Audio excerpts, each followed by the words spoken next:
Good morning. Good morning po. Natatawa lang po ako. Natatawa lang po talaga ako. Tingnan nyo yung buhok ko.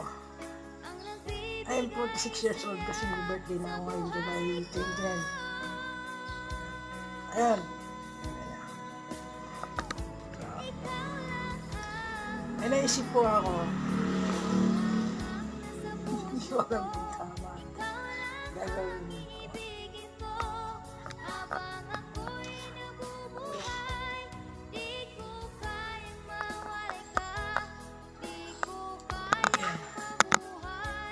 Inayos ko lang yung aking higa.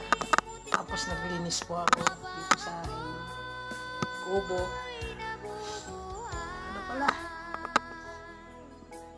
Laki ng aking kalendaryo. Yan po yung aking kalendaryo.